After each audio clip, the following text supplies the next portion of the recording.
Tous les matins, Frédéric Ducazeau est aux petits soins avec sa trentaine d'ânes des Pyrénées.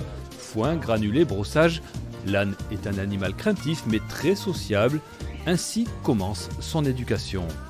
On passe 5-10 minutes avec le troupeau pour les brosser, pour les panser. Et ça permet de rester au contact avec l'animal et de les sociabiliser. Voilà, comme ça, après, on sait qu'on va en faire des animaux qui sont proches de l'homme, curieux. Et ça sera plus facile ensuite pour les travailler. Mais les ânes de Pierretoun sont aussi de véritables bêtes de concours. Lui, c'est Montana. C'est lui qui a fini premier en mâle de 1 an.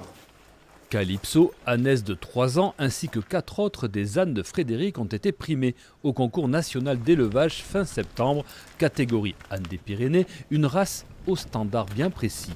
Une belle robe, le plus sombre possible. On voit que la robe se rapproche du noir. Elle a le blanc qui est bien marqué autour des yeux, au bout du nez et surtout sous le ventre. Voilà, donc ici vous avez un bel âne des Pyrénées dans sa belle forme. Et ensuite on voit bien qu'elle a des capacités intéressantes pour le travail aussi, puisqu'elle a quand même des aplombs qui sont solides. Vous voyez ici ses membres qui sont épais. Autrefois utilisé en montagne, notamment pour le travail forestier et agricole, l'âne est aujourd'hui un animal d'agrément et de loisir.